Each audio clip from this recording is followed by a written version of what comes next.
Le secteur de la construction, levier de croissance et de modernisation de nos économies, est malheureusement l'un des plus exposés aux risques professionnels. Accidents graves, chutes de hauteur, troubles musculo-squelettiques, exposition au bruit, aux poussières, aux produits chimiques, mais aussi au stress et fatigue liés aux cadences de travail. Ces risques touchent particulièrement les jeunes, les travailleurs précaires et les salariés des entreprises sous-traitantes. Face à cette réalité, nous avons le devoir d'agir, de prévenir, de former, d'innover et de mettre la sécurité et la santé au travail au cœur des stratégies de développement de ce secteur. Ce forum, placé sous le sceau de l'action et de la coopération, a pour ambition de rassembler les acteurs clés d'ici et d'ailleurs pour échanger sur des solutions concrètes, inspirantes et adaptables à nos contextes. Le secteur de la construction est un secteur stratégique pour notre pays. Il façonne nos villes, nos routes, nos infrastructures essentielles. Mais c'est aussi l'un des secteurs les plus dangereux pour les travailleurs, en particulier les jeunes, les intérimaires et les travailleurs informels. En tant que conseiller d'administration de l'institution sociale publique, il est de notre devoir de rappeler que le droit à un travail sûr est un droit fondamental.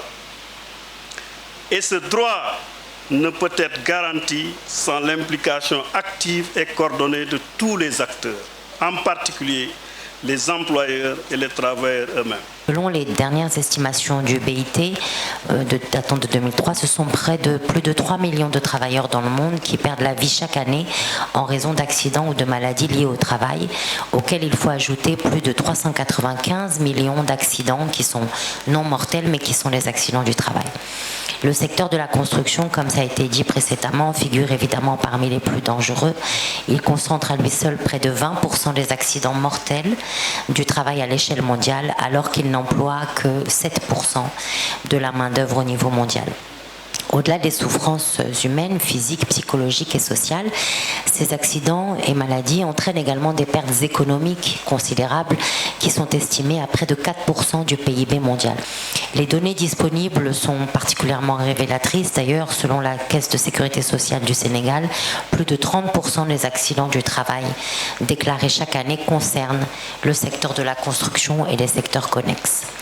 Nous, travailleurs, nous avons intérêt à ce plus que quiconque pour que les pouvoirs publics, les constructeurs, les sachants prennent un peu de recul et se poser des questions sur ces malheurs qui nous arrivent.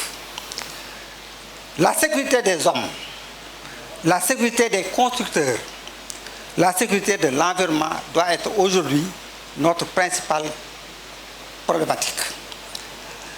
Pas plus tard que la semaine dernière, j'ai lu la réflexion d'un sachant, un ingénieur en génie civil, sur les causes des effondrements récents que nous avons constatés un peu partout au Sénégal, mais aussi situer les responsabilités, parce qu'il ne peut pas ne pas y avoir de responsabilité. Les corps de métier qui agissent dans la construction sont de plusieurs natures. Est-ce que tous ces corps de métier-là ont été sollicités? Est-ce que chacun a fait ce qu'il devait faire? La responsabilité des uns et des autres est engagée sur chaque chantier. D'abord, la responsabilité du maître d'ouvrage, qui est parfois minimisée. Le maître d'ouvrage qui parfois prend des raccourcis en évitant d'adopter toutes les mesures indispensables, recours à un architecte, recours à un bureau de contrôle, recours à un bureau d'études techniques, choix d'une entreprise qualifiée. Il y a la responsabilité également des entreprises de BTP qui doivent non seulement s'armer sur le plan technique et avoir possédé non seulement toutes les règles de l'art, mais également mettre en œuvre toutes les règles de sécurité et de santé au travail. Je dois souligner, Monsieur le ministre, aussi la responsabilité de l'État.